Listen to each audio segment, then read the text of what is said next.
Alors, shalom, shalom à tous, bonsoir, bienvenue dans cette soirée Bible et Sciences. Nous continuons notre série et ce soir, j'ai le plaisir de vous enseigner sur ce thème des mathématiques et le nombre d'or dans la nature qui vont nous montrer les perfections de Dieu dans sa création. Donc, je vous invite vraiment à être attentif à ce thème qui va nous faire découvrir beaucoup de choses tellement belles et touchantes, qui nous montrent que finalement, le hasard n'est pas le maître de la nature, mais qui nous montre que c'est Dieu qui est le maître de la nature. En tout cas, si vous en doutez, ce soir, je vous invite à écouter avec attention cette conférence, à réfléchir, à vous poser des questions sur le Créateur et à le chercher parce que c'est important de savoir s'il existe, si vous en doutez. C'est important de savoir si après la mort il y a la vie. C'est fondamental. Je crois que chacun de nous se pose ces questions ou s'est posé un jour ces questions. Voilà, donc je vous invite à participer, à écouter avec attention cette conférence. Voilà, je vais commencer.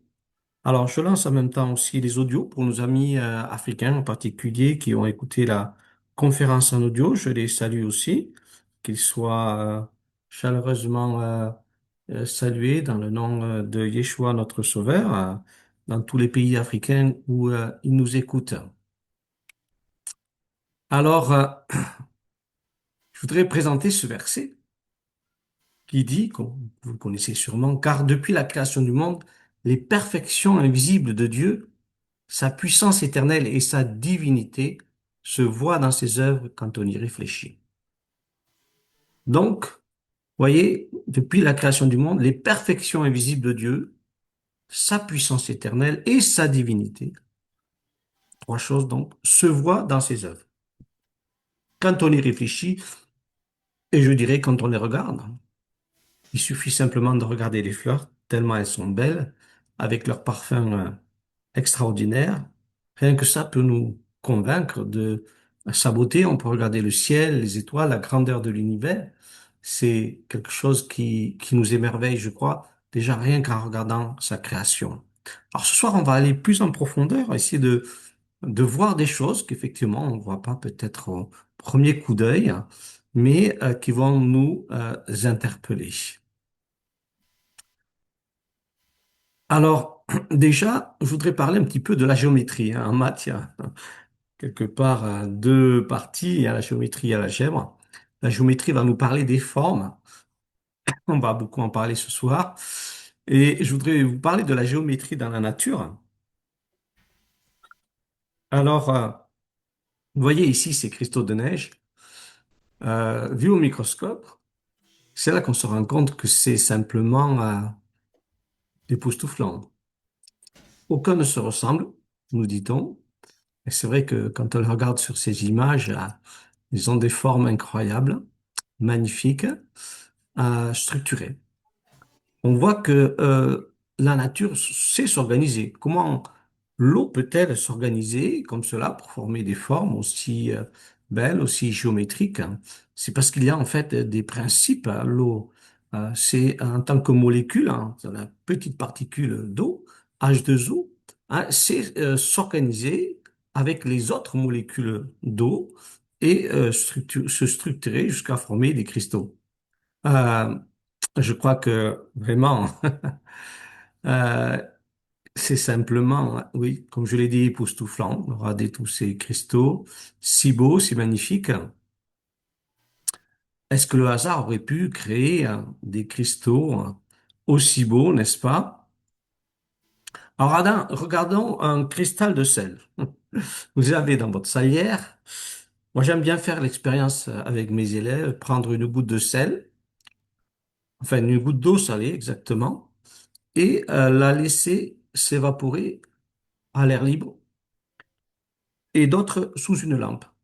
Alors c'est magnifique parce qu'on voit que l'eau qui était transparente laisse place à des petits cristaux qui sont euh, carrés et voilà, c'est étonnant. L'eau qui paraissait absolument non organisés, laisse place à des cristaux structurés. Et pourquoi l'eau peut structurer comme ça des cristaux? Eh bien, tout simplement parce que la molécule de base est cubique. La molécule de sel est cubique. Hein, le sel NaCl, du chlore et du sodium se forment, vous voyez, un cube, un petit peu comme vous le voyez sur ce schéma. Et ces petits cubes microscopiques vont se mettre côte à côte, comme vous voyez sur le deuxième schéma. Et finalement, tous ces petits cubes microscopiques vont arriver à former des cubes visibles, les cristaux de sel. Voyez?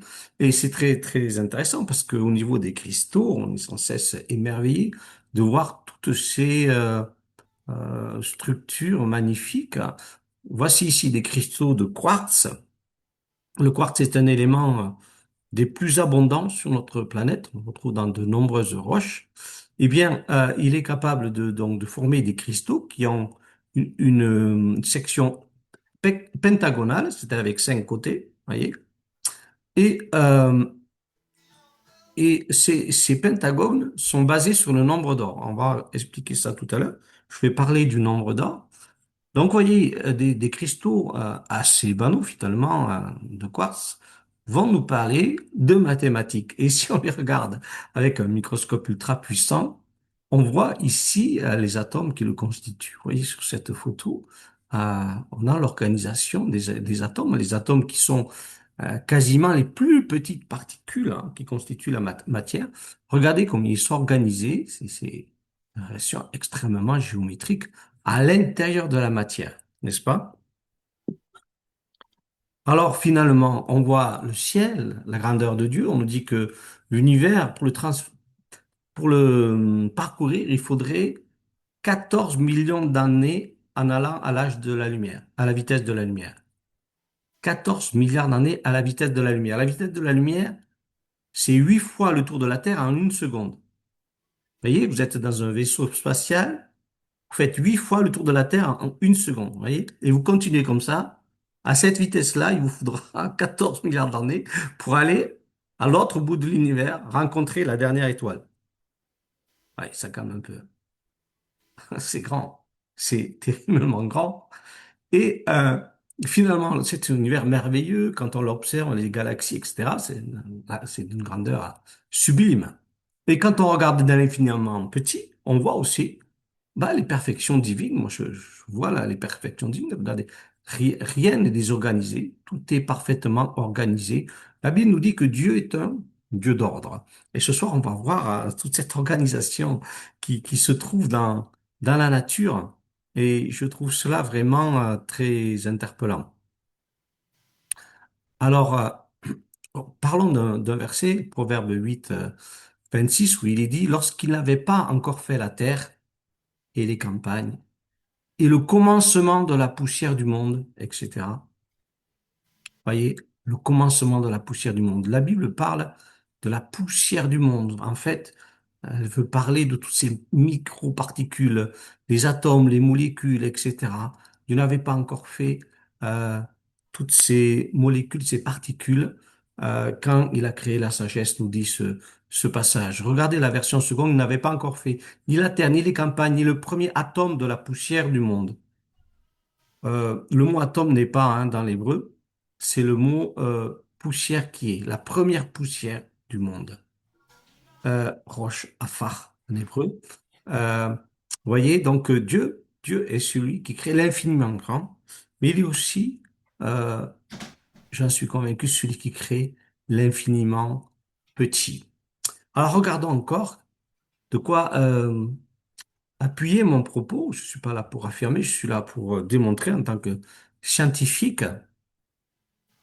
Et regardez ici le monde végétal microscopique. Nous sommes là en train d'observer des diatomées qui sont présentes dans de nombreux océans, entre autres des lacs, etc. Sont des donc, micro-organismes aquatiques, végétaux, qu'on appelle du microplancton aussi. Donc regardez leur forme, la forme de leur squelette exactement. Euh, Tout est parfait, tout est magnifique. Il y en a de toutes les formes, des ronds, vous voyez, des cylindriques, etc. Vous allez regarder cette image ici, on a toujours des diatomées, des triangles, des ronds, toutes sortes de formes. Et c'est simplement, je trouve magnifique. Un prof de maths qui regarderait toutes ces formes, ben, ne peut que s'émerveiller. Et Dieu est un grand mathématicien aussi. Il s'est simplement réjoui. Quelqu'un disait, Dieu a manifesté sa joie en créant toutes ces choses. Bien sûr, le Seigneur, Dieu s'est simplement réjoui, éclaté, si je puis dire, en, en, comme un artiste en créant toutes ces choses. Et on ne voit pas là du hasard, des choses difformes, des choses bizarres, dans tous les sens, avec n'importe quelle forme. Non, on voit des structures tout à fait bien organisées. Alors, ce qui est aussi incroyable, c'est que euh, ici, ces diatomées ont un squelette qui est formé de silice, c'est-à-dire de verre en fait. La même matière que le verre que vous avez dans vos vitres, par exemple, votre maison. Nous, pour faire du verre, nous le chauffons à 1500 degrés. La diatomée est capable de faire du verre à froid,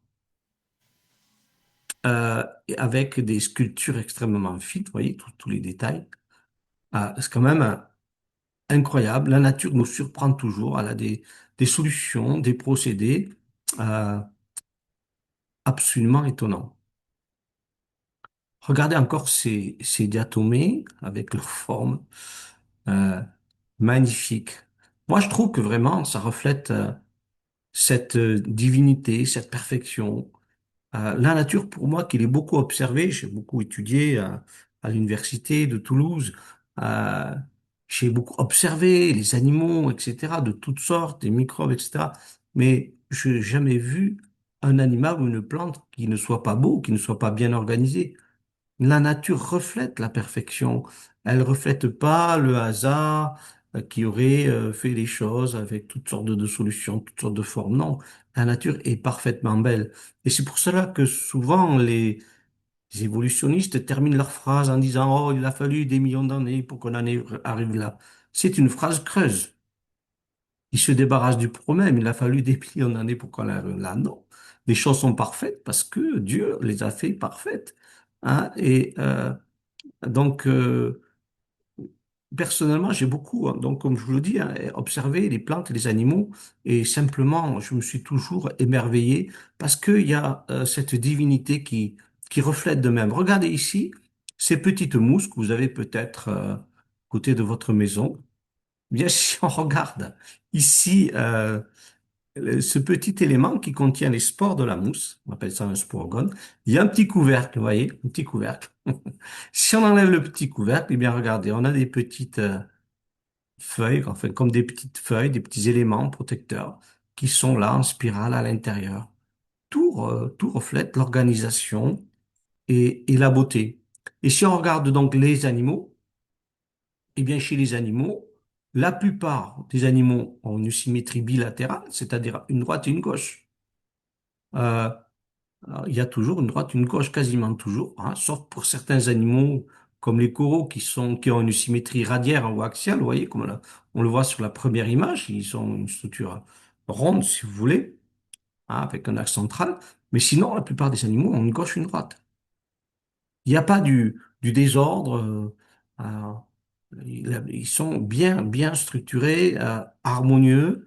Même les premiers animaux qui sont apparus, comme les trilobites, avaient des yeux extrêmement complexes. On les date de moins 500 millions d'années, on nous dit. Ils sont parmi les premiers êtres vivants arrivés sur Terre. Ils ont des yeux d'une perfection incroyable, avec la possibilité de même voir en eau trouble. Ah, c'est vraiment étonnant. Même ces premiers animaux manifestent des capacités, dès le départ, dès qu'ils sont là, des capacités tout à fait correctes pour voir se déplacer, etc. Et donc, ça nous interpelle. Alors, je voulais aussi parler, bien sûr, des abeilles. Je passe de l'infini en petit, enfin, qu'on a vu tout à l'heure, à ici des animaux bien connus. Je voudrais faire une petite parenthèse sur les abeilles. J'aime beaucoup les abeilles. J'ai moi-même été apiculteur amateur pendant des années. Et je voudrais bien sûr parler des formes des alvéoles. Si nous regardons les alvéoles des abeilles, elles sont hexagonales comme vous le savez. Mais souvent, ce qu'on ne sait pas, c'est qu'au fond des alvéoles, il y a trois losanges. Pas si vous voyez ici sur l'image, il y en a un, deux, trois. C'est-à-dire que là, il y a trois losanges au fond, vous voyez, un, deux et trois, comme on le voit sur cette alvéole qui est dessinée, qui sont au fond de l'alvéole. Alors on le voit bien ici, vous voyez, il y a un losange, un deuxième et un troisième. Ici, on a coupé, vous voyez, les alvéoles pour que juste on voit le fond.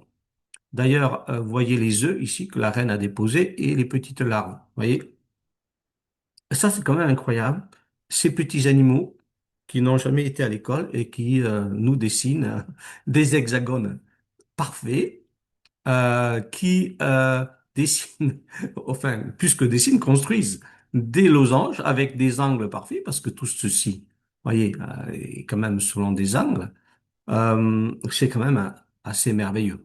On voit que la reine n'a plus qu'à déposer l'œuf au milieu, puisque le fait que ce soit en creux, hein, ça forme une pointe au bout, permet donc de bien positionner l'œuf au milieu. Vous voyez que la petite larve issue de l'œuf, ben, elle est tout à fait à l'aise à l'intérieur. Et ce qui est tout à fait surprenant, c'est que les abeilles aussi ben, peuvent très très facilement se glisser dans les alvéoles. Ça correspond bien à la forme de leur corps avec les deux ailes. C'est vraiment surprenant. Alors les études ont été faites pour essayer de comprendre pourquoi les alvéoles sont hexagonales. Et effectivement, on a découvert que c'est la meilleure forme pour économiser le plus possible de cire. Et ça permet une bonne solidité aussi du rayon. Si elle faisait des ronds, ils auraient des angles morts, n'est-ce pas? Des carrés, ça serait encore différent. Elles utiliseraient plus de cire. L'hexagone est la meilleure forme donc pour économiser la cire. Elles fabriquent elles-mêmes la cire. Ce sont des petites lamelles blanches qui sortent sous leur abdomen. Hein, elles vont avec leurs pattes la modeler, la façonner. C'est quand même merveilleux de voir tout cela. Et on voit que les alvéoles sont décalées l'une en face de l'autre. Il y a des, oui, dans un rayon, il y a des alvéoles de chaque côté, comme on peut le voir sur cette photo. Tout ceci, quand même, nous interpelle des merveilles de la nature. Et je voudrais revenir ici dans l'infini un petit avec ces virus aussi. Euh, les virus qui sont des êtres sans cerveau, sans intelligence, bien, possèdent des formes étonnantes. Alors, il y a en gros trois types de virus. Vous avez ceux qui sont formés d'une capside, vous voyez ici, à gauche qui est composé d'un polyèdre à 20 faces. Ah, j'ai oublié le chiffre 20 sur ma diapo. Hein. Une capside à 20 faces. Hein. Donc, voilà, c'est assez étonnant, cette structure qui est très, très courante chez les virus. Vous avez aussi des formes hélicoïdales, comme on le voit ici dans le schéma du milieu, mais vous avez aussi certains virus qui attaquent les bactéries, qui sont formés à la fois d'une capside, comme on le voit ici, et aussi d'un élément hélicoïdal. Ressemble- Ça ressemble à un petit appareil pour aller sur la Lune, n'est-ce pas? Donc, voilà. Même dans l'infiniment petit des virus, il y a une organisation extrêmement précise. Et d'ailleurs, j'ai eu l'occasion de faire des stages avec des spécialistes de la cellule. Ils disaient eux-mêmes que il n'y a pas de hasard dans la cellule. Tout est organisé, structuré. La cellule humaine ou animale ou végétale est capable de faire des milliers de substances différentes sans se tromper, sans les mélanger. Chacune de ces substances va être capable d'aller à son rôle précis. C'est une organisation merveilleuse, digne d'une super usine qui est capable de fabriquer des milliers et des milliers de produits différents, voyez, sans faire d'erreur. Ça, c'est la capacité d'une petite cellule qui nous constitue. Donc, même l'infiniment petit est d'une organisation et d'un ordre incroyable.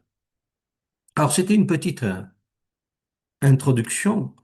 Euh, Finalement, je ne fais que parler de choses relativement courantes et connues. Je voudrais aussi vous parler ce soir du nombre d'or. Ça, c'est un petit peu moins connu.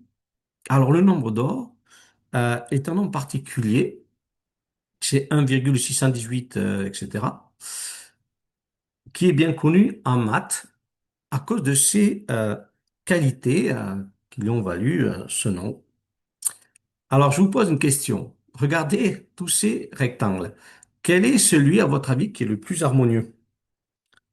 Le un, le 2, le 3, le 4, le 5 ou le 6? À votre avis, quel est celui, selon vous, qui est le plus harmonieux? Le un. Le un, c'est un carré, hein? Ouais, ok.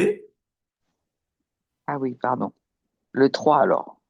Le 3, d'accord. Quelqu'un d'autre?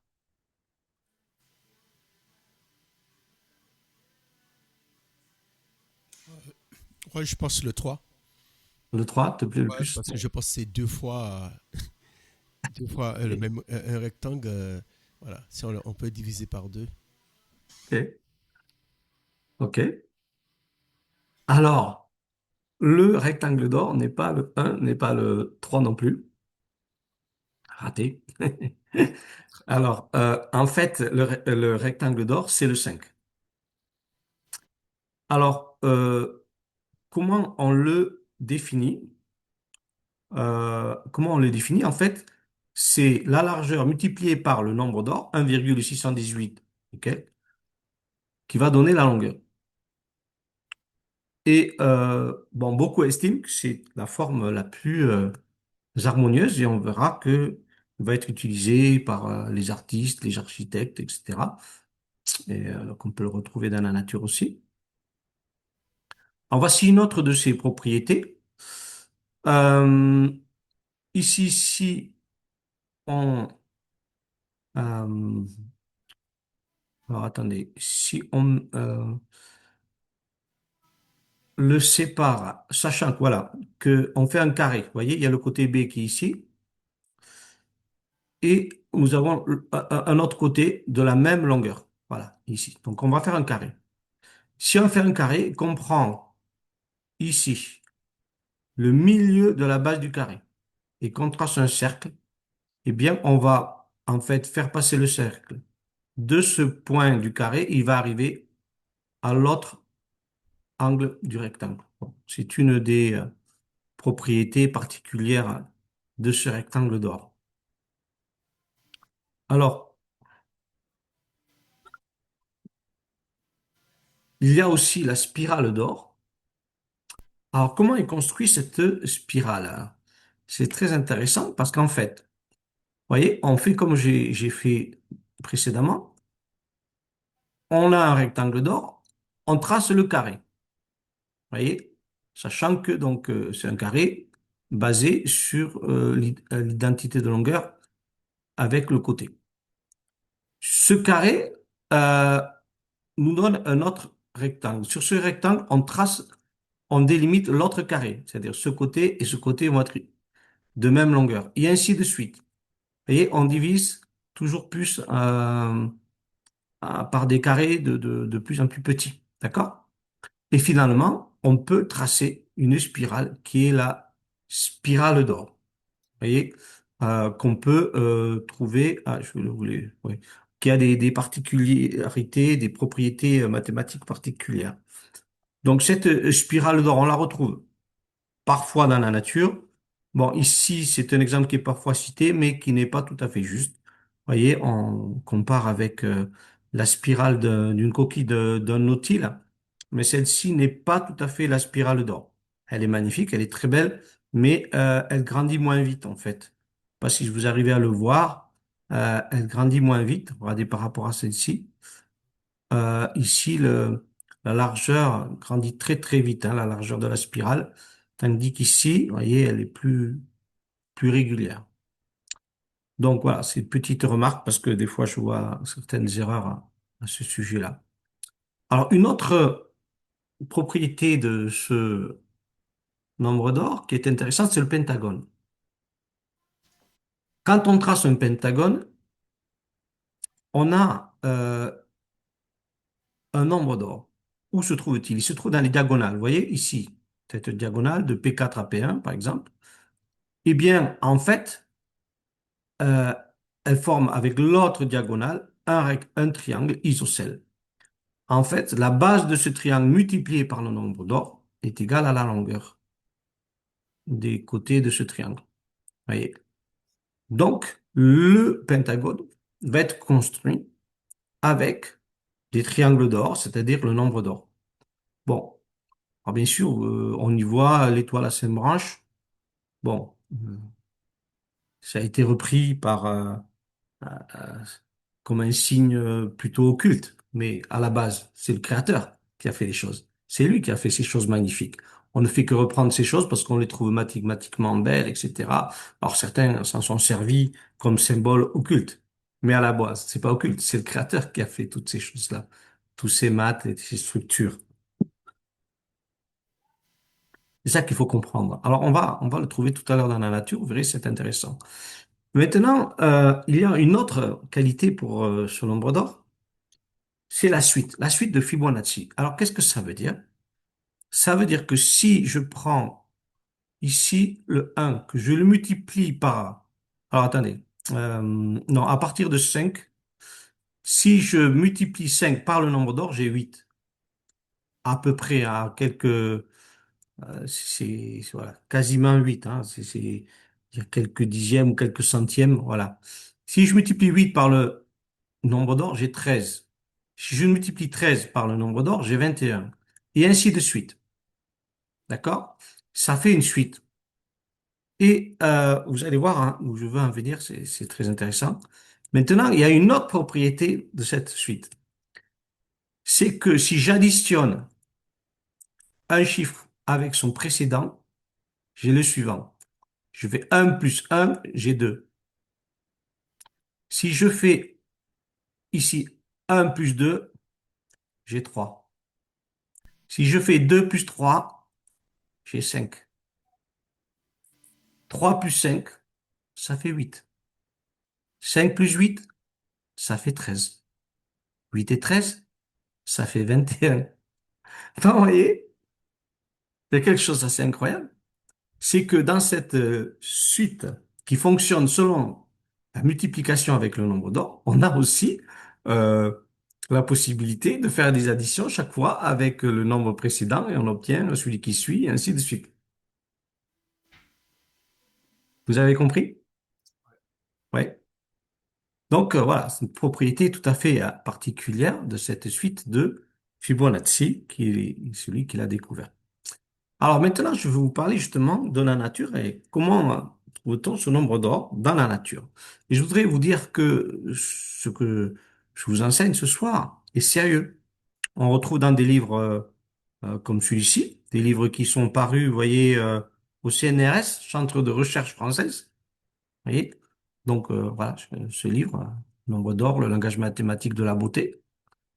Vous voyez? Donc euh, quand même touchant de voir des chercheurs, hein, des scientifiques qui vont reconnaître la beauté et ce nombre d'or dans la nature. Alors, déjà, je vais parler un petit peu de comment nous, les hommes, on utilise ce nombre d'or, c'est intéressant. Euh, Par exemple, on le trouve beaucoup dans l'architecture. Vous voyez ici le Panthéon en Grèce. Ah, le Panthéon ben, rentre dans un rectangle d'or. Ce rectangle d'or étant divisé, vous voyez, par l'autre rectangle d'or, hein, sachant qu'ici on a un carré, vous voyez, comme j'ai montré tout à l'heure, ça fait un autre rectangle d'or, et ainsi de suite, ainsi de suite. Donc, on s'aperçoit que finalement, la hauteur de la frise rentre aussi dans un rectangle d'or, qui s'emboîte dans les autres, ainsi de suite. Donc, les formes ont bien été calculées. Donc on connaît hein, ce rectangle d'or depuis longtemps. Regardez le tableau de Monet, hein, je trouve ça très très beau. Le soleil est placé exactement au niveau du rectangle d'or. Les peintres l'ont beaucoup utilisé. Euh, on pense que Vinci est utilisé pour la Joconde. Euh, c'est pas sa seule raison d'être belle. Mais voilà, on va retrouver des rectangles d'or dans son visage. Voilà, on y reviendra tout à l'heure. Donc, Léonard de Vinci était aussi un mathématicien et il connaissait bien toutes ces règles du rectangle d'or. regardez votre carte bancaire. Votre carte bancaire, elle fait 8,5 par 5,4. Eh bien, votre carte bancaire est selon un rectangle d'or. 5,4, voyez, fois 1,6, ça fait 8,6. On est quasiment, vous voyez, à la taille du rectangle d'or. Et d'ailleurs, si on en met, je l'ai essayé tout à l'heure, ça marche très bien. Si on en met l'une à côté de l'autre, une qui est droite à côté de l'autre, eh bien, ça nous donne une diagonale qui passe par les trois angles, vous voyez. C'est une autre propriété de ce rectangle d'or. Donc, vous avez le rectangle d'or dans votre portefeuille. Bon, c'était quelques petits exemples dans la vie courante. Alors, je ne vais pas rentrer dans le détail, mais effectivement, dans la peinture, l'architecture, on va trouver beaucoup d'exemples. Alors maintenant, le nombre d'or dans les êtres vivants est bien sûr d'abord dans l'ADN, l'ADN qui est à la base de la vie. Euh, eh bien, l'ADN nous présente le nombre d'or. Il suffit de prendre la molécule d'ADN, vous pouvez faire vous-même la recherche sur Internet, vous voyez. La molécule d'ADN est extrêmement fine, elle fait 2,1 nanomètres. Vous voyez, si je ne me trompe pas, on est dans le 1 millionième du mètre, ou plus encore. Millionième du millimètre plutôt. Encore, je peux me tromper. Enfin, c'est très petit. J'ai pas l'habitude d'utiliser cette unité. Donc ici, 3,4 nanomètres, maintenant, la hauteur d'une spirale. Vous voyez? Et donc, si je fais la multiplication par le nombre d'or, ben, ça marche parfaitement. 2,1 fois 1,6 égale 3,4. Ça marche parfaitement. Donc, on a le nombre d'or dans l'ADN, l'ADN qui est à la base de toute vie, qui se trouve dans toutes les cellules animales, végétales, microbiennes. Et ici, si je regarde l'ADN en coupe, on a cette structure, voilà, c'est vraiment pris avec un microscope extrêmement puissant. Et dans cette structure, on voit qu'il y a en fait comme deux pentagones qui se superposent. Et on sait que le pentagone est basé sur le nombre d'or. Donc finalement, rien que dans l'ADN, on peut trouver deux fois le nombre d'or. Et cet ADN, en fait, c'est lui qui commande tous les êtres vivants, dans le sens qu'il donne les ordres dans la cellule, qui donne les ordres pour l'organisation embryonnaire, la croissance, etc., le fonctionnement de tous les organes.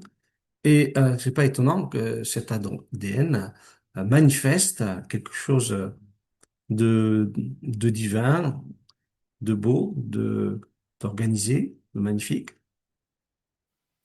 Alors continuons. Je voudrais aborder maintenant les mathématiques et le nombre d'or chez les plantes.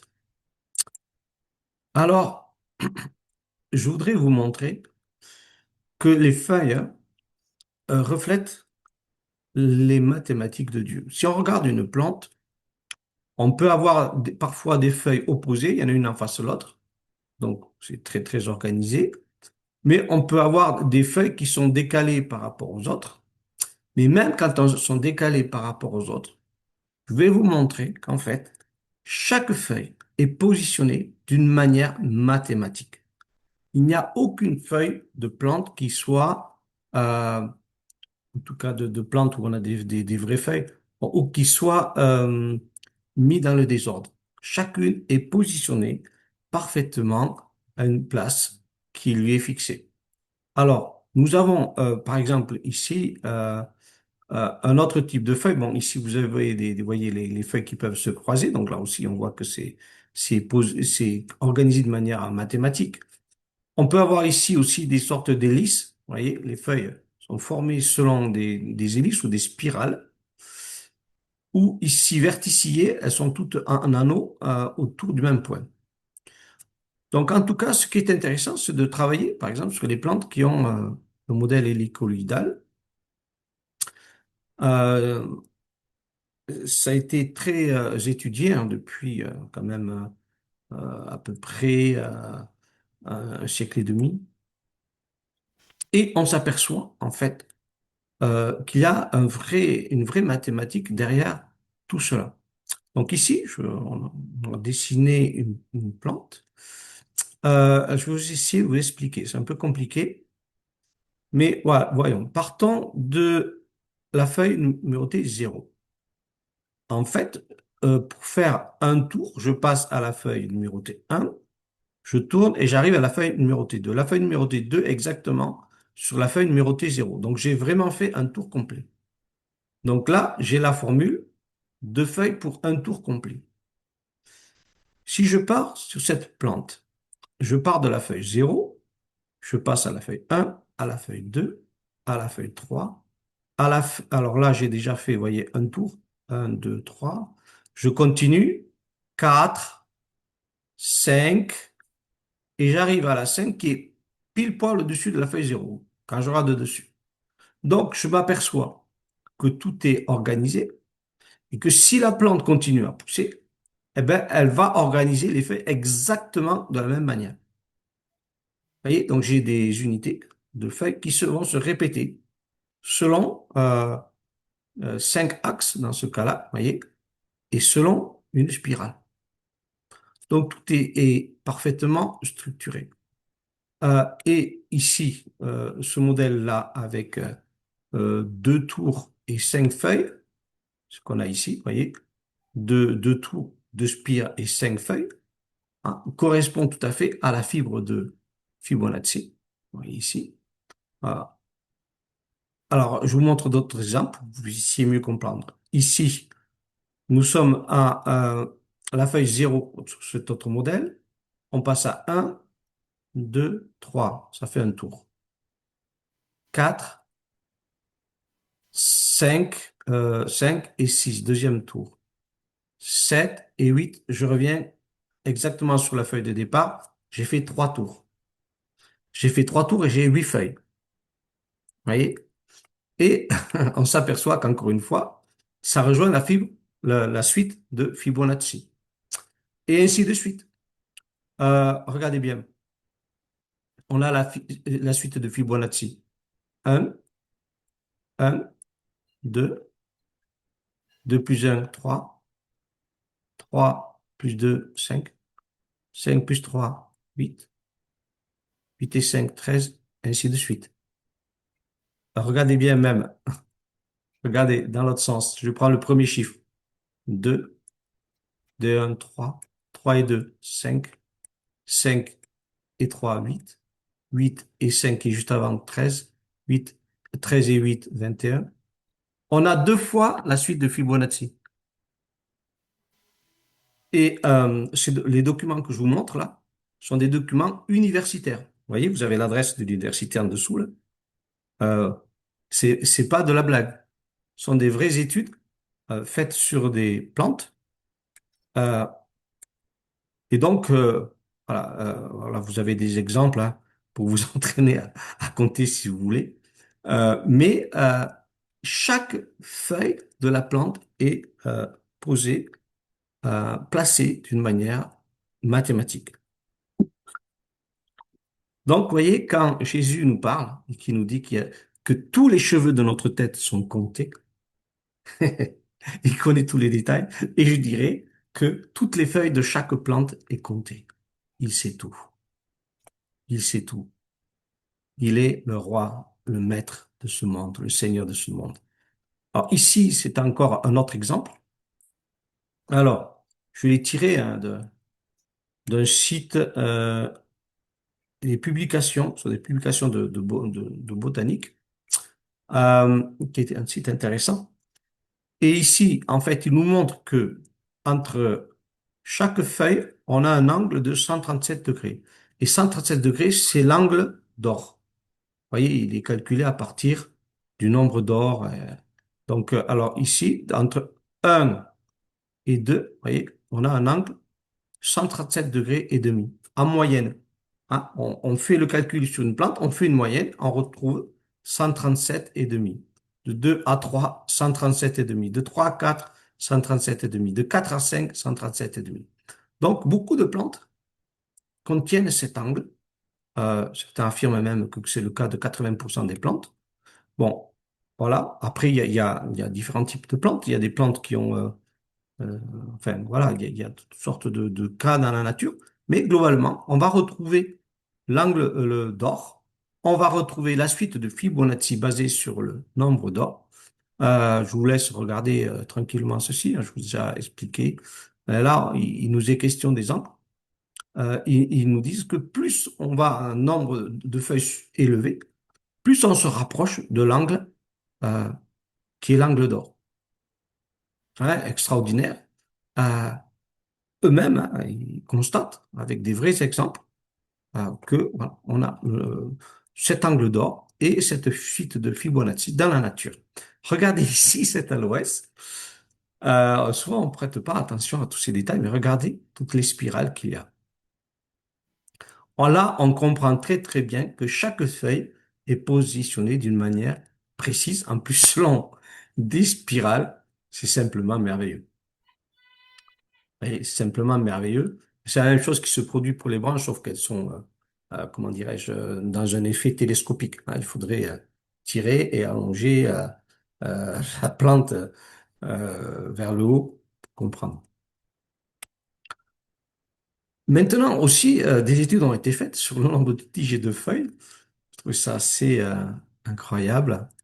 Ici, vous avez le nombre de branches de cette plante. Ce sont des études qui sont parues au CNRS, vous voyez. On part d'une branche, après il y en a deux, après trois, après cinq, après huit, après 13. On trouve la suite de Fibonacci. Regardez le nombre de feuilles. Un, 2, 3, 5, 8. C'est quand même étonnant. C'est quand même surprenant. La nature n'est pas désorganisée et reflète un ordre, un ordre divin. Alors, tout n'est pas parfait au millimètre, mais globalement, en fait, tout ce qu'on trouve s'apparente au nombre d'or dans beaucoup de cas. Alors ici, vous voyez, on vous montre des types de fleurs, des fleurs avec un pétale. Alors ici, je parle de la disposition des pétales maintenant. Euh, Ici, on a des fleurs avec trois pétales, il y en a pas mal. Ensuite, les fleurs à cinq pétales sont sûrement les plus nombreuses. Vous connaissez par exemple les rosacées, etc. Beaucoup de fleurs à cinq pétales, il y en a aussi à quatre. Ça existe comme les crucifères par exemple. Par exemple, le colza, hein, il y a quatre feuilles. Vous en avez beaucoup à 8, à 13, à 21. Donc, on va retrouver beaucoup le nombre d'or dans ces fleurs. Et ici, voilà, on a montré aussi que quand les nombres de pétales augmentent, on va retrouver le nombre d'or. Donc, vous voyez, 8, 13, vous voyez, les nombres, pardon, de la suite de Fibonacci. 13, 21, hein, 8 et 13, ça fait 21, n'est-ce pas? Donc, voilà. Alors, ici, maintenant, la disposition des fruits ou oui, des pistils, etc., dans les fleurs. Eh bien, on s'aperçoit que là aussi, c'est très, très organisé. Quand on regarde une marguerite, bon, on n'a pas l'impression, mais si on s'approche d'un peu plus près, on s'aperçoit qu'il y a des spirales, vous les voyez, il y a des spirales, tout est organisé selon des spirales, et qu'il y a même un double type de spirale. Il y a des spirales qui sont dans un certain sens, vous voyez, celles que je vous ai montrées, on les voit très bien sur la photo, et il y a des spirales qui sont dans l'autre sens. Voilà, si on prend le temps de les voir, on les trouve. Donc finalement, une petite fleur comme ça, qui est si belle et peut-être parfumée, cette petite fleur, elle est organisée avec des maths et on va retrouver souvent les nombres de la suite de Fibonacci, 21 spirales dans un sens et 34 dans l'autre. Waouh! Ici, le tournesol, euh, simplement émerveillons-nous. Euh, on va retrouver aussi un nombre identique, non, supérieur, non, identique, pardon, on est à 21, 34. Voyez, on voit bien les spirales dans un sens, voyez, et les spirales dans l'autre. C'est beau quand même. Dieu veut nous parler par une petite fleur. C'est comme s'il nous disait, mais moi, j'existe et je pense, je suis intelligent. Les maths, il y a depuis longtemps que je les connais. Dieu a fait toutes ces lois extraordinaires. Quand on regarde l'univers, euh, euh, c'était Einstein qui disait que l'univers est réglé par des lois incroyables et qu'il y a un créateur lui-même disait qu'il y a une intelligence supérieure dans l'univers.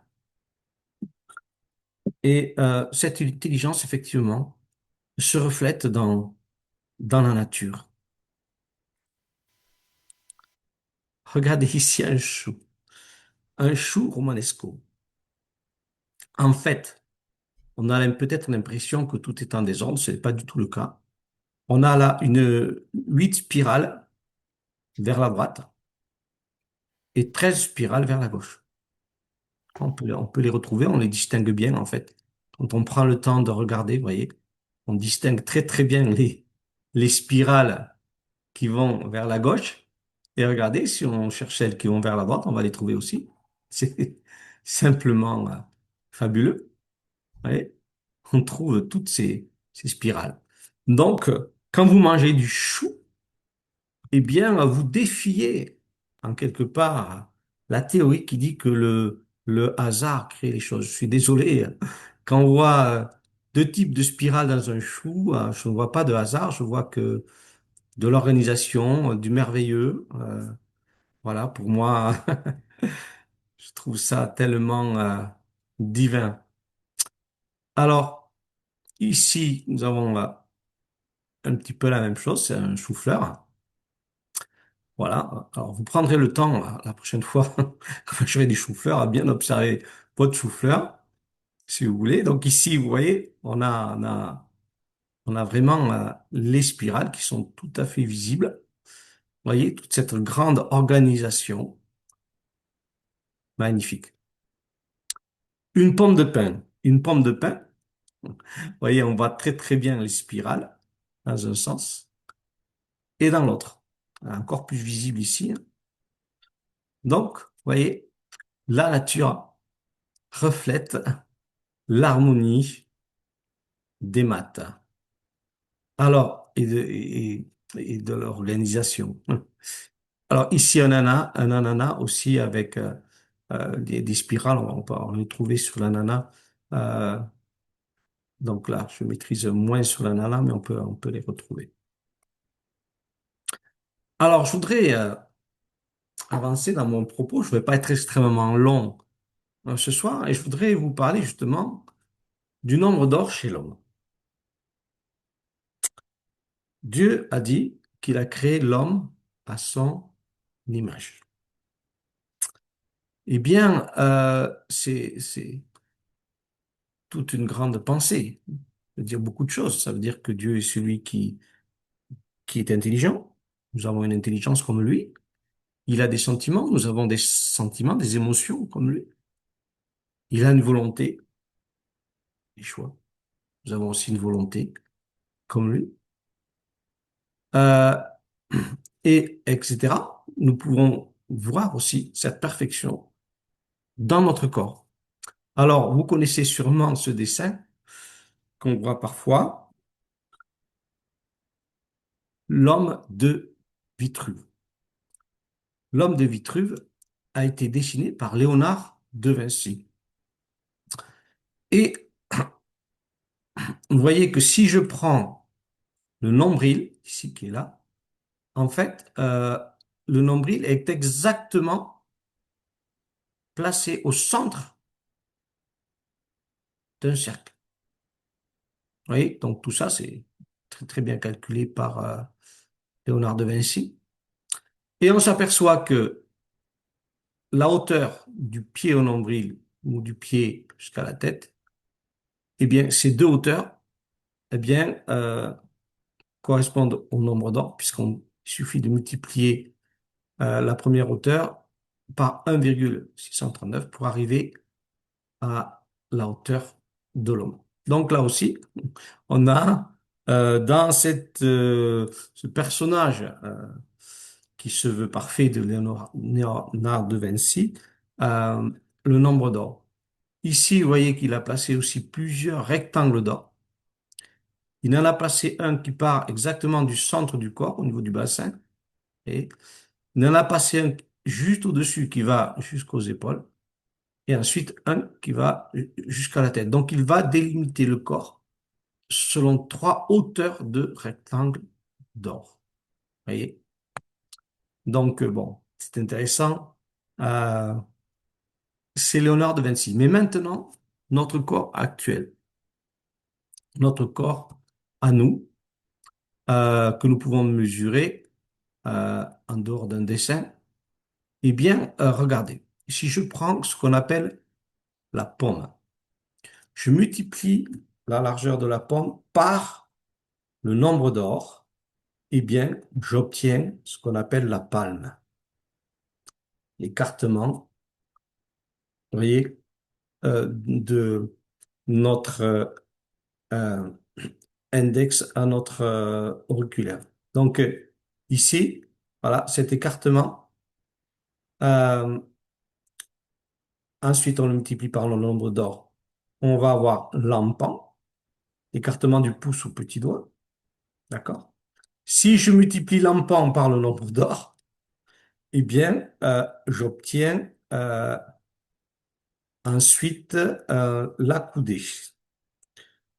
Est-ce que c'est ça? Je pense que c'est ça. L'empan, alors attendez, non, je pense qu'on obtient d'abord le pied. Voilà, c'est ça, le pied.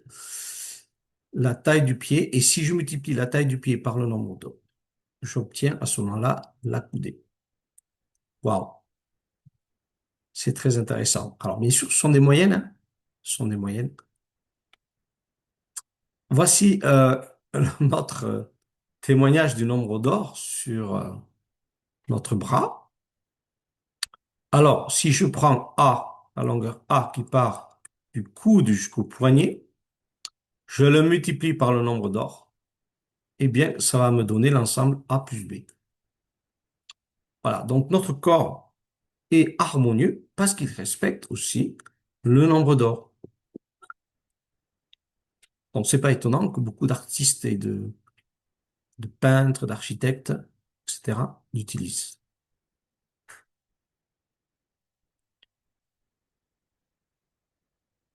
Alors ici, nous avons les doigts. Allez bien, si vous multipliez la longueur de la première phalange par le nombre d'or, vous obtenez la longueur de la deuxième phalange. Si vous multipliez la longueur de la deuxième phalange par le nombre d'or, vous obtenez la longueur de la troisième phalange. Vous voyez ça un peu? Si nous sommes créés à l'image de Dieu, parce que Dieu a voulu que nous soyons beaux et harmonieux. Le visage. Le visage est intéressant. Donc, nous avons ici Jacques Chirac avec quelques dimensions. Donc, si je prends ici, vous voyez, la hauteur du menton à la bouche, que je multiplie par le nombre d'or, j'obtiens la hauteur de la bouche jusqu'aux yeux. Si je multiplie cette longueur, ces deux longueurs ensemble, hein, la verte et la bleue, hein, par le nombre d'or, je dois obtenir la taille de la tête. Donc, euh, attention, ce n'est pas un pur hasard, parce que c'est utilisé par des visagistes. Je vous montre ici ce visage. Voilà, c'est un chirurgien qui s'appelle Stéphane Marcard et qui opère donc en Californie. Et il a créé un schéma du visage parfait et il a utilisé pour cela le nombre d'or. Voyez. Donc, quand il refait un visage, il va utiliser ce visage parfait créé avec le nombre d'or, voyez, pour essayer de remodeler le visage. Alors, bien sûr, c'est un peu plus compliqué que ce qu'on a vu sur le visage de Jacques Chirac, hein, mais voilà, on voit ici toute cette harmonie, toute cette beauté qui se dégage de notre visage, hein. Alors bien sûr, ce sont voilà, euh, comment dirais-je, chacun a son visage, chacun a sa forme, bien sûr. Ça n'empêche pas qu'on soit tous beaux et belles, mais voilà, un visage parfait, entre guillemets, en tout cas, selon le nombre d'or.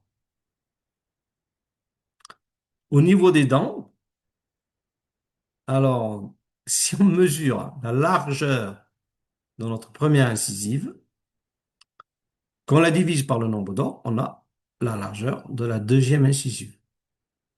Et c'est mesuré avec un appareil spécial qui mesure la largeur selon le nombre d'or. Et pour terminer, nous avons ici l'oreille, votre oreille, qui rentre dans une spirale. Alors, je ne sais pas si ce résultat est à, à combien de pourcentage il est juste. Euh, je n'ai pas approfondi. Mais bon, quand même, notre oreille, on voit qu'elle est spiralaire. Et quelque chose qui est prodigieux, c'est l'oreille interne. L'oreille interne, qu'on appelle la cochlée, aussi, elle ressemble donc à un escargot. Et on pourrait en parler pendant du temps, mais l'oreille est un prodige. J'en parlais dernièrement à mes élèves, mais comment on peut concevoir qu'une vibration de l'air puisse faire vibrer un tympan, donc quelque chose de mécanique. Le tympan lui-même fait vibrer trois petits os. Ces trois petits os font vibrer le liquide qui est dans la cochlée. Et rien qu'avec tout ce processus incroyable, on arrive à distinguer des voix, des timbres de voix, toutes sortes de sons.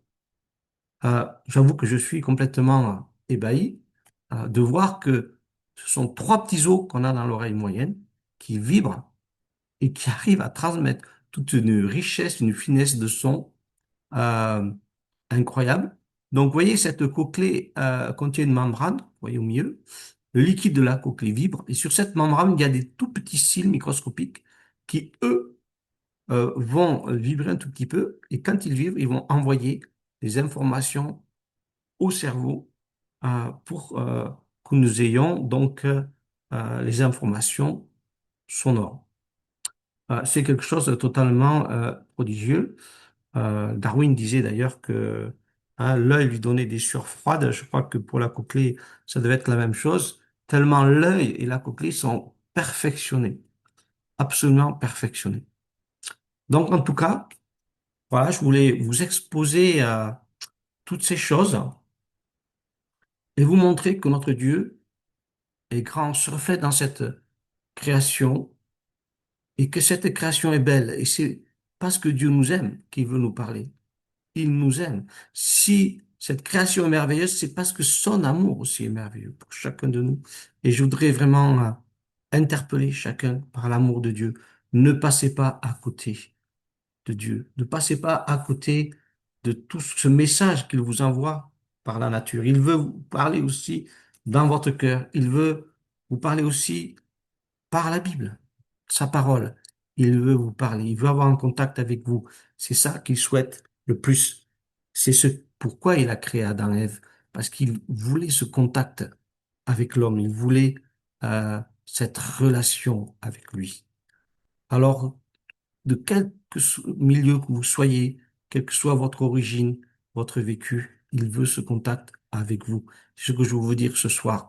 Et Dieu est en train de parler au travers de cette création. Il est en train de vous interpeller, que ce soit par l'infiniment petit, comme on l'a vu, que ce soit par l'infiniment grand, euh, il nous interpelle. Il est ce Dieu merveilleux qui se révèle.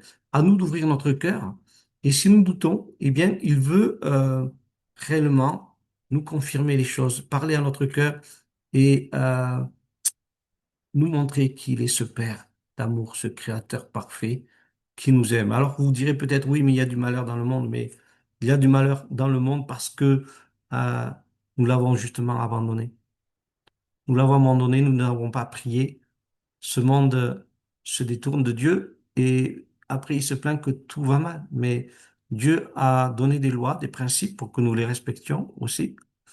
Et il veut que nous soyons en contact avec lui, que nous lui demandions son aide. Il ne faut pas se plaindre qu'il est en de malheur si nous l'avons rejeté. Lui, il patiente, il nous aime, il attend que nous revenions à lui, il attend que nous lui demandions son aide.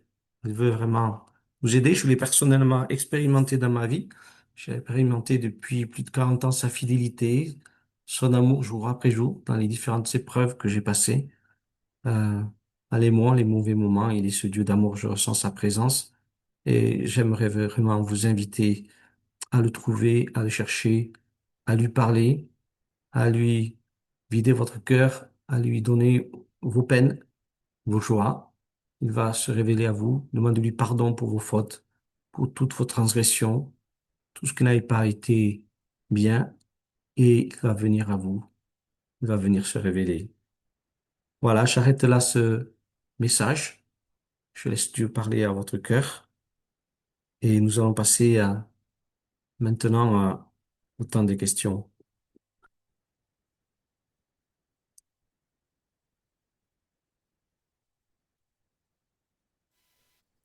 Et merci beaucoup, Philippe, pour cette magnifique conférence. On nous apprend que, ouais, que Dieu est infiniment grand, en fait. Aussi bien Oui. dans l'infiniment grand que dans l'infiniment petit. Il a tout mis à la perfection. Alors moi qui suis nulle en maths, c'est vrai que les chiffres, des fois, je suis un peu perdue.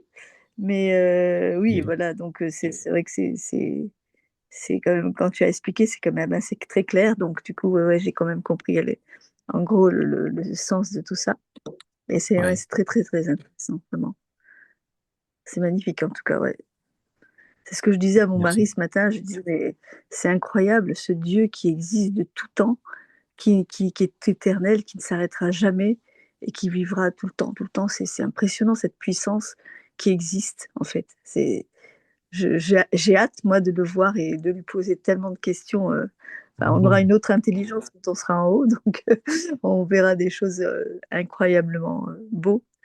Donc, puis grand en plus. Ouais, donc, ouais, ouais, c'est beau déjà sur cette terre de voir toute cette perfection qui est si ciselée, ouais, c'est comme un artiste qui a ciselé son œuvre en fait, hein. C'est C'est vrai. impressionnant. Tout à fait. C'est tout à Ouais. fait ça. En tout cas, merci vraiment pour. On dirait une sculpture en fait qu'il a perfectionnée dans tous les détails, quoi. Ouais. Puis même tous ces insectes, quand on regarde tous ces animaux, ces insectes, tout cet ordre Ouais. ouais, de tout ce qu'il y a, cette imagination qu'il a, mais c'est grandiose, quoi. Tu te dis, mais oh, c'est pas Oui. possible, les couleurs. Oui, c'est ce qu'on Oui. disait avec mon mari. Les deux choses sur lesquelles Dieu nous interpelle, c'est sa nature et sa parole. En fait, c'est dans ces deux choses-là on va le découvrir. Et c'est vrai, quand on va dans la nature, quelle merveille, quoi, alors que le monde est complètement, comment dire, il va à sa décadence, hein, et elle est pas parfaite comme au premier jour. Mais même dans cette imperfection, on voit la beauté de cette création, en fait. C'est fou, quoi. C'est vrai, c'est C'est vrai. magnifique. Vous avez tout à fait raison. J'avais une prof de fac qui était biologiste. Elle me disait, mais ce qui m'épate le plus, c'est la diversité. La diversité animale, C'est ça. végétale, absolument Ah ouais, époustouflante. non, On connaît que et 2 encore millions. Pardon? aujourd'hui, on en découvre encore. Je veux dire, Oui, je vois, la dernière fois, je suivais une émission, ils ont découvert des singes dans une île, je ne sais pas laquelle, mais qu'ils n'avaient pas encore découvert. Enfin, des choses qu'on découvre encore aujourd'hui, quoi. oui. C'est fou, Il quoi. suffit qu'on aille un peu au fond des océans. Souvent, on en découvre, ou dans la forêt tropicale, où on voit pas beaucoup, en fait. Très, très souvent, on en découvre. Ah C'est oui, énorme. Et là, c'est vrai que c'est ça clair. reflète une imagination incroyable. J'étais bluffé de Mm. voir les myxines. J'ai regardé une vidéo aujourd'hui là-dessus. Elles sont capables, pour se protéger, de libérer une matière grasse gluante. Mhm. Ce qui fait que quand les requins Ouais. viennent pour les manger, ils s'engluent dedans. Alors, du coup, ils ont peur. Ah, C'est ah incroyable. ouais, c'est C'est fou, hein. incroyable. Il y a Ah, des systèmes de défense, quoi. ah oui, c'est Ah ouais, incroyable. c'est clair. En fait, ce qui est incroyable, c'est que pour chaque créature, il a créé des choses, des systèmes de défense, et puis une intelligence pour chaque chose, quoi. En fait, je dis, mais tu as oublié personne, même la moindre fourmi, tu l'as pas oubliée pour qu'elle se protège. Ouais, ouais, comme là, tu parlais des abeilles. Tu te dis, mais Oui, punaise, incroyable, l'intelligence de ces petites abeilles qui créent ces petites alvéoles, qui, voilà, non mais cette intelligence animale aussi dans le règne animal, c'est fou, quoi. Tu te dis, mais oui. tellement de choses à voir que. Enfin, oui, on a un Dieu d'amour, et puis un Dieu qui, a, qui, a, qui nous a donné tout à la perfection. On ne peut que le louer et puis lui dire merci et gloire à toi, Seigneur. Tu règnes au siècle des siècles, quoi. C'est vrai que Oui, c'est plus qu'à vrai. s'incliner. Mhm. C'est une louange pour sa gloire Ouais, c'est éternelle. clair. Mhm. Merci beaucoup, en tout cas, Philippe, hein, pour cette conférence. Avec Je laisse plaisir. les autres parler, je vais éteindre mon micro. Pardon? Oui, C'est pardon. Oui, c'est donc il n'y a pas de intéressant. souci. Sentez-vous à l'aise, il n'y a pas de souci. Oui, bonsoir, shalom à On a tout le du monde. temps, Jean-Luc, tu veux intervenir? Oui, oui, mon micro est ouvert, hein. C'est bon, on m'entend? Oui, oui. Oui. Donc, ce que je trouve intéressant avec les mathématiques, ça me fait penser à Safar, tu vois, en hébreu. Essayez de parler un peu plus fort, Tu Jean-Luc. m'entends là? Oui, là, c'est mieux. Ouais. Oui, Je disais que avec les mathématiques, ça me fait penser au verbe Safar, oui. qui est le verbe compter. Oui, c'est ça. Et le verbe compter et qu'on a traduit par scribe. Et les scribes, il compte, mais en même temps, qui veut dire raconte aussi, puisqu'il raconte euh, Oui, la Torah. c'est Et, vrai. mais cet enseignement fait voir que lorsqu'on compte par rapport à tout ce qu'on a vu là, au niveau des feuilles, au niveau de la nature, au niveau de euh, la façon qu'on peut calculer par rapport à la main et le reste des membres du corps, on voit Mhm. que pour pouvoir connaître Dieu, euh, en comptant, on peut apprendre, Dieu nous instruit aussi en comptant, parce Amen. que par rapport à tout ce qu'on a vu, le nombre d'or, je ne connaissais Oui. pas ce nombre, mais je trouve Ouais. ça très, très, très, très instructif. Et ça me fait penser, voilà, que euh, Safar, et puis on voit que dans l'alphabet phénicien ou hébraïque, etc., chaque lettre, c'est un nombre. Et chaque Oui, nombre oui. a son importance. Et on voit que rien n'est fait au hasard. Et je pense que pour qu'on puisse grandir en connaissance, je pense qu'au niveau des. Il faudrait qu'on puisse grandir aussi en mathématiques. Et ça va nous aider par rapport au cours d'aujourd'hui, qui veut dire très souvent on n'aime pas trop les mathématiques, mais on voit qu'au travers des mathématiques, il y a beaucoup Oui, d'instructions. Enfin, Dieu utilise c'est vrai. beaucoup les chiffres pour ses fêtes. On voit ses fêtes sont basées sur le chiffre 7. Il y a 7 Shabbats annuels, hein, en dehors des jours de Shabbat du septième jour. On voit que très souvent, Dieu utilise les mêmes chiffres, tu vois, le chiffre 50, le chiffre 40, le chiffre 12, etc., etc. On voit chaque chiffre a son importance et je crois qu'au travers des mathématiques, Dieu, Dieu nous parle aussi. Dieu peut nous parler au travers des mathématiques. Et je pense qu'il C'est vrai. y a, y, a, y, a, y, a, y a des recherches à faire aussi à ce niveau. La théologie ne doit pas s'arrêter seulement sur l'étude des mots, mais je pense qu'au niveau des mathématiques, on a beaucoup à apprendre aussi pour grandir en théologie. C'est vrai. Tu sais qu'il y a les études d'Ivan Panin, hein, là-dessus. J'avais donné un tract là-dessus. Il explique, par exemple, à partir du premier verset, on trouve le chiffre 7 partout. Si tu additionnes les voyelles avec leur valeur, ça te donne le chiffre 7. Si tu additionnes les consonnes, ça te donne le chiffre 7. Si tu additionnes la première et la dernière lettre du mot, c'est le chiffre 7. Et ainsi de suite. Il en a trouvé 33, je crois, comme ça, dans multiple de 7. basé que sur un seul verset. Il y a passé des années de sa vie à étudier ça. Tu te souviens de ce tract que j'avais donné? Non, je ne me rappelle pas. Ah ouais, d'accord, ok. Mais il faudra que je le renvoie.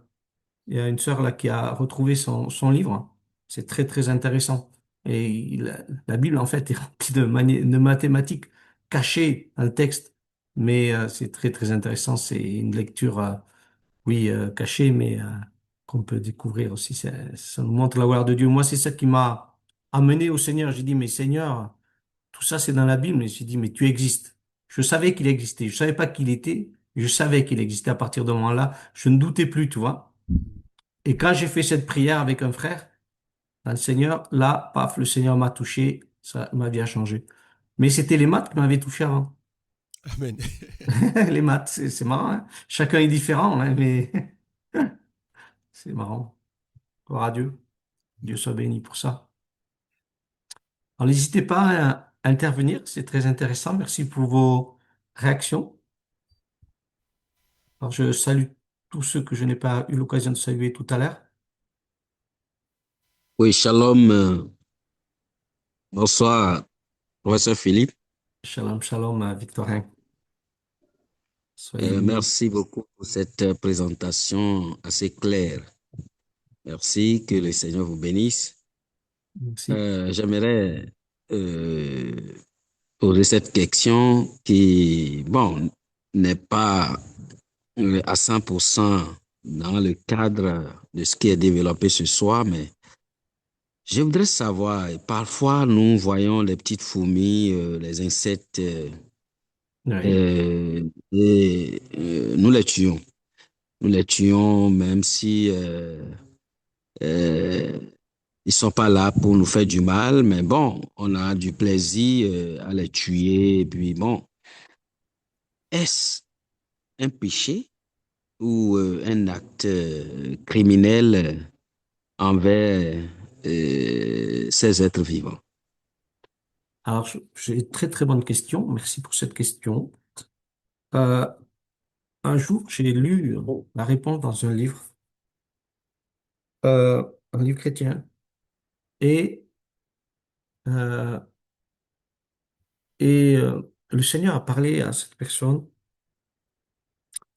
et il a fait comprendre que euh, quand on tue un animal, on ne doit pas être heureux. Se réjouir de tuer un animal, ça ne plaît pas à Dieu. Vous voyez? Euh, bon, on peut tuer un animal pour manger. Ben, et on peut, bon, comme les fourmis, etc., euh, on ne doit pas les tuer en se réjouissant. Ce sont des créatures de Dieu et on doit les respecter. Si on les tue parce que, bon, voilà, des fois, elles peuvent envahir notre maison, par exemple, mais on peut le faire, mais sans se réjouir. Vous voyez? C'est ce que je veux dire, c'est très important. On ne doit pas avoir un esprit un peu euh, cruel vis-à-vis des créatures de Dieu. On doit les respecter. On doit avoir voilà, un respect vis-à-vis de leur créateur aussi. Voilà, est-ce que je réponds clairement? Il y a aussi au niveau sanitaire, il faut, des fois, il y a différentes lois, il faut voir au niveau sanitaire, est-ce que c'est nuisible ou pas? Parce que, Oui, alors quand il y a comme je l'ai dit, quand il faut, qu'on est obligé d'éliminer certains animaux, des rats par exemple, il faut les éliminer parce qu'il y a des risques sanitaires. Mais ce que je veux dire, ce que Dieu n'aime pas, c'est quand on est sadique ou cruel. Vous voyez, comme des fois, on peut prendre un animal, s'amuser à le faire souffrir, etc. Ou non, on ne doit pas avoir ce sentiment de cruauté. On doit, au contraire, plaindre l'animal. On le tue, on dit bon, il faut qu'on te tue, mais on va quand même avoir, vous voyez, un peu de compassion pour la créature de Dieu qu'ils sont. Vous voyez? parce qu'il y a des animaux à certains moments, ce sont nos ennemis, hein, parce que je pense aux moustiques, je pense à certains animaux qui sont venimeux, etc. Oui, oui, ben, bien Et, sûr. Bien sûr, on doit faire attention, bien sûr. Tout à fait. Je n'ai pas dit qu'il faut pas les tuer parfois, hein. mais bien sûr. Mais ce que je veux dire, c'est qu'il ne faut pas les tuer avec cruauté. Vous voyez la différence? Merci beaucoup, monsieur, professeur Philippe. J'ai aimé votre réponse parce que je vous comprends parfaitement. Il ne faut pas les éliminer en te réjouissant, mais à cause de la sanitaire et propriété, il faut les éliminer, mais pas en se réjouissant. En C'est tout ça. cas, je suis satisfait de cette réponse-là. Merci. Oui, c'est ça, tout à fait. Merci à vous. N'hésitez pas, ce sont des partages importants. On n'a pas toujours l'occasion de poser ce type de questions, et c'est très intéressant.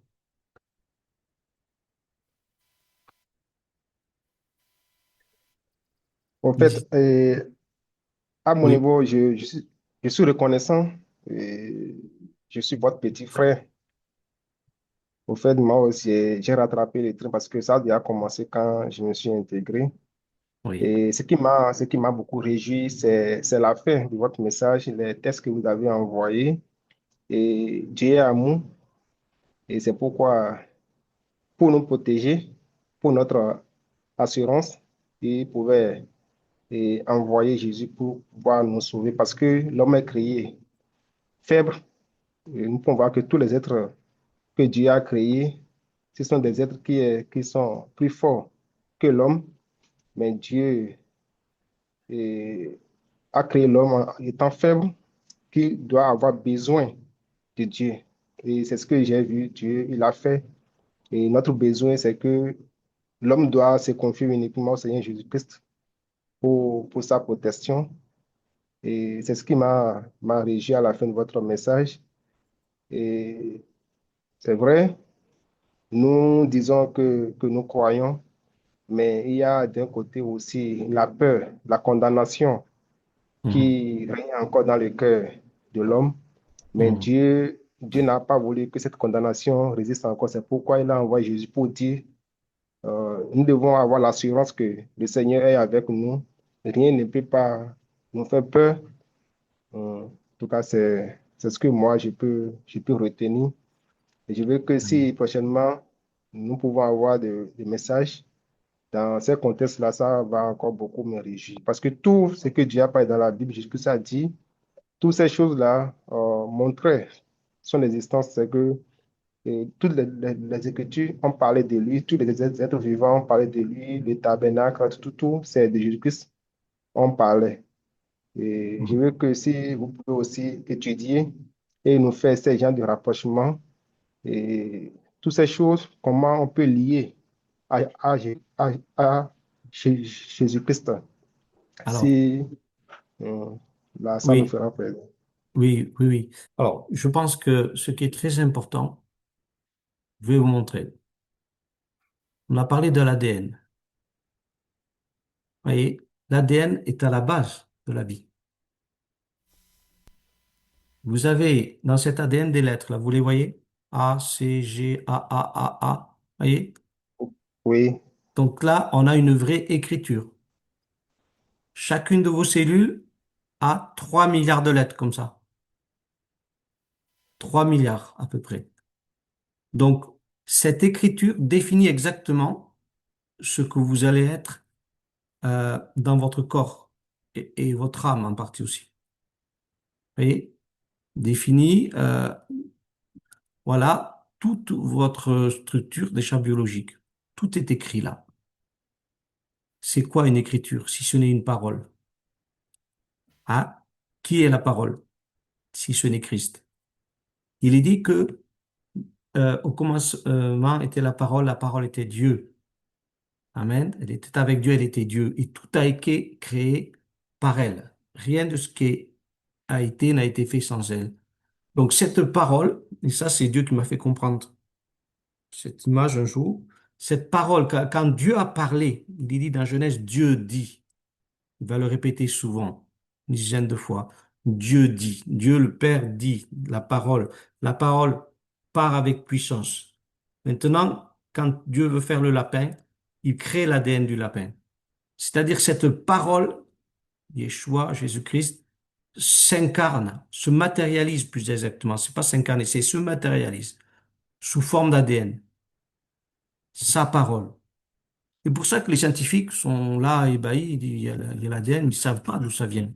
Ils sont très embêtés parce que même le plus petit organisme représente, si je me souviens bien, c'est quelque chose comme 2 millions de lettres ou 200 millions, je ne sais plus exactement. Ça représente un petit livre de poche qui est apparu comme ça, tout écrit dans le bon ordre, parce qu'il faut que ces lettres soient dans le bon ordre. Vous voyez, ils sont incapables d'expliquer l'origine de l'ADN, mais ils n'y arriveront jamais à le trouver, parce que c'est la parole de Dieu qui s'est matérialisée. Tout le programme pour être un lapin, c'est écrit. Tout le programme que nous soyons avec un corps humain, il s'est écrit. Tout le programme pour que un palmier soit est écrit dans cet ADN. Vous voyez, c'est la parole de Dieu qui était à l'œuvre. Tout a été créé par la parole de Dieu. Cette parole de Dieu s'est matérialisée sous forme dans l'ADN et le programme de Dieu, il est là, écrit dans chacune de nos cellules. Si nous avons été destinés à être un homme, on a l'ADN d'un homme.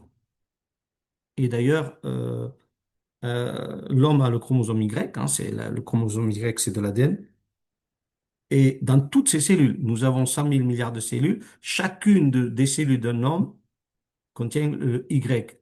Et chacune des cellules d'une femme ne contient pas le Y. Elle contient un X à la place. Enfin, deux X exactement. Voyez? Ce qui fait que Dieu, quand il a décidé de créer un homme, il l'a écrit dans toutes ses cellules, sous forme de l'ADN. Donc, c'est là qu'on voit que le principe de vie, Yeshua, qui est le principe de vie, Jésus. Ce principe de vie, il est là, il s'est matérialisé en chacun de nous, en chaque être vivant. Et c'est là qu'on voit que la parole, elle est présente. Elle se manifeste dans toute la création. Et ça, c'est très important. Est-ce que vous comprenez? Oui, parfaitement. Simplement merveilleux. Yeshua, il est là partout. Partout. Et Ah, nous, qui sommes des biologistes, ben, quand on étudie tout ça, simplement merveilleux. Il paraît que tous les généticiens sont croyants. Tous les généticiens. Quand ils découvrent l'ADN, c'est une complexité qu'on ne peut pas imaginer.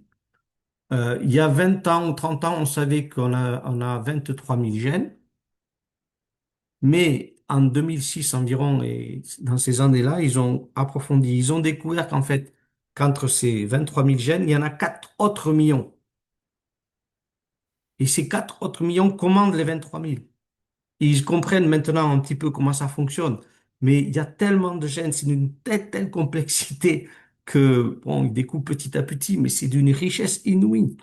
Et les généticiens, ben, face à cela, ils sont croyants. Parce qu'ils disent, mais là, il n'y a pas la place au hasard. C'est une écriture comme ça qui est là, dans la cellule. Simplement magnifique. une Et question, c'est nous l'image que tu as sommes mis. tout à fait logiques d'être croyants. Une question sur l'image qui est de l'ADN 3,4.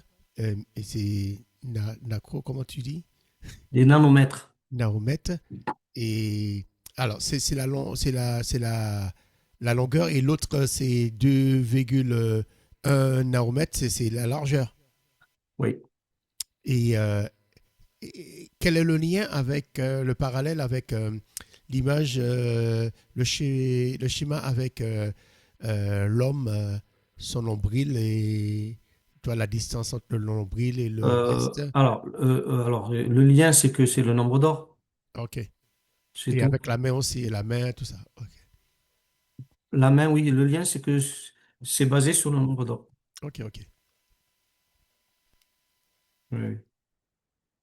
Et ce nombre d'or, on le connaît depuis quand? Oh, ça fait depuis longtemps hein, qu'on le Ah, connaît. ok. Tu sais, les Grecs étaient déjà des bons mathématiciens. Regarde, le théorème de Pythagore, c'est un Grec depuis très longtemps. Hein. Mais peut-être que les Égyptiens dans l'Antiquité le connaissaient déjà. Ils étaient très très forts en maths aussi. On s'en rend compte de plus en plus. Théorème de Pythagore, c'est 3,14, c'est ça? Euh, non, 3,14 c'est pi. Pi, ok, ok. Pythagore, c'est encore autre chose. Je ne l'ai plus en tête là comme ça. Ok. Je l'ai plus en Pythagore, tête. ça n'a rien à voir avec le chiffre 5. Non, non, non, non. Ok. Non, c'est encore autre chose. Ouais. Mais c'est intéressant de joindre la foi et la Bible dans ces choses matérielles, concrètes, parce que Dieu est aussi dans ces choses de la vie de tous les jours, dans ces choses de la nature. Et c'est beau. Mm. On voit qu'il a tout calculé à l'avance et voilà, Amen. tout, tout a été préparé à l'avance et les maths et la science nous permettent de découvrir un peu Ouais. l'œuvre de ses mains. Mais la plupart des grands scientifiques étaient au 17e, 18e environ, c'était des chrétiens. Et ça, souvent, on l'oublie. C'était des chrétiens qui voulaient montrer euh, les principes de Dieu, la gloire de Dieu au travers de la nature. Et ils étudiaient la nature parce qu'ils pensaient qu'elle était la création de Dieu et qu'il y avait des lois dedans. Et voilà, après, avec Darwin, bah, les choses se sont, comment dirais-je, changées, ont changé. On a voulu dire que c'est le hasard qui fait les choses, etc. Mais beaucoup de chrétiens et beaucoup de scientifiques étaient chrétiens, et comme Blaise Pascal, etc. Il y en avait beaucoup. À cette époque-là où on a fait beaucoup de grandes découvertes, Mhm. Comme l'électricité, etc. Mhm.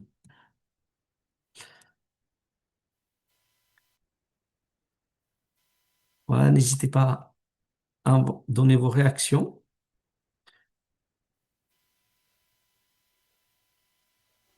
C'est très intéressant.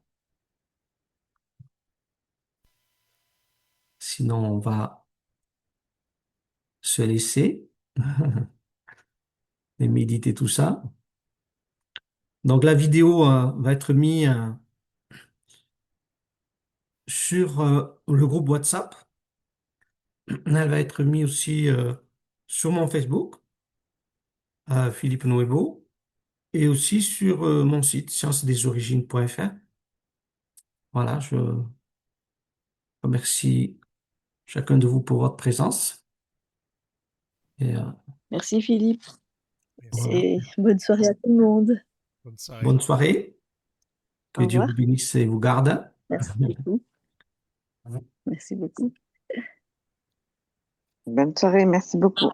Bonne soirée. Et bonne semaine à tous. Merci.